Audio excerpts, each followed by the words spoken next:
Kothari house के उस विशाल hall में जश्न की तैयारी चल रही थी, जिसे देखकर सेट पर मौजूद हर क्रू मेंबर हैरान था, क्योंकि स्क्रिप्ट में लिखा था माही की गोद भराई, लेकिन डायरेक्टर के चेहरे पर एक अलग ही मुस्कान थी, जो बता रही थी कि ये जश्न आंसुओं में बदलने वाला है।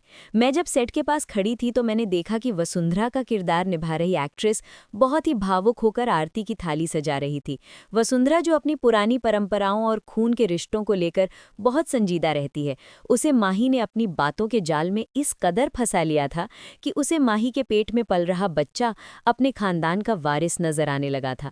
माही की चाल बहुत सटीक थी। उसने न केवल प्रेम को नशे की हालत में फंसाकर उस रात का फायदा उठाने का नाटक किया, बल्कि एक झूठी मेडिकल रिपोर्ट के सहारे पूरे कोठारी परिवार को घुटनों पर ला दिया था। प्रेम, जो जानता था कि उसने कुछ नहीं किया, वो भी उस मेडिकल रिपोर्ट के आगे बेबस था, क्योंकि साइंस और सबूतों के आगे उसकी मासूमियत की दलीलें कमजोर पड़ रही थीं। मैंने अपनी आंखों से देखा कि कैसे माही एक महारानी की तरह सोफे पर बैठी थी। उसके चेहरे पर वो कुटिल मुस्कान थी जो ये बता रही थी कि उसने अनुपमा और राही यानी आध्या को हरा दिया है। लेकिन अनुपमा तो अनुपमा है। सेट पर लाइटमैन भी आपस में फुसफुसा रहे थे कि अनुपमा माँ कुछ ना कुछ तो करेंगी, और वही हुआ। कहानी में मोड़ तब आया जब अनुपमा ने रसोई में माही के लिए बन रहे विशेष गोंद के लड्डू तैयार किए। मैं आपको बता दूं कि फिल्म सिटी में ये चर्चा बहुत गर्म थी कि राइटर ने इस बार अनुपमा को जासूस नहीं, बल्कि एक माँ की तरह ही इस झूठ को पकड़ने का रास्ता दिया है। अनुपमा ने नोट किया था कि माही को उन चीज़ों से कोई परहेज नहीं था जिनसे आमतौर पर गर्भवती महिलाओं को उल्टी आती है, बल्कि माही छिप छिप कर वो पपीता और अनानास खा रही थी जो प्रेगनेंसी में जहर समान होते हैं।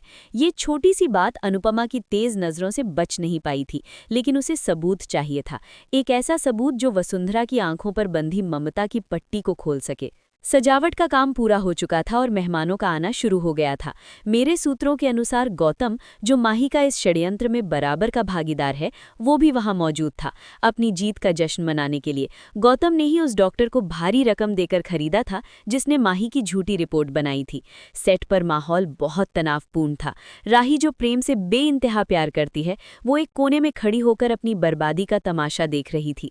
प्रेम की आंखों में लाचारी थी। वो बार बार वसुंधरा को समझाने की कोशिश कर रहा था कि ये सब झूठ है, लेकिन वसुंधरा ने साफ कह दिया था कि वो रिपोर्ट पर भरोसा करती है और माही उसके घर के चिराग की मां बनने वाली है। वसुंधरा का ये अंधा विश्वास ही माही की सबसे बड़ी ढाल था। तभी शूट शुरू हुआ और कैमरा पैन करते हुए मुख्य दरवाजे की तरफ गया। एक कुरियर बॉय की एंट्री होती है।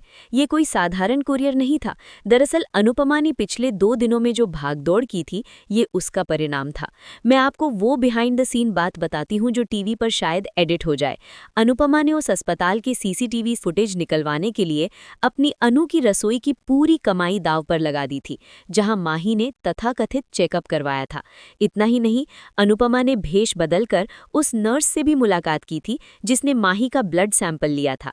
नर्स ने कैमरे के सामने, यानी छुपे हुए कैमरे में, ये कबूल किया था कि जो ब्लड सैंपल टेस्ट के लिए भेजा गया था वो माही का नहीं, बल्कि अस्पताल में आई एक दूसरी गर्भवती महिला का था जिसे गौतम ने बदला था।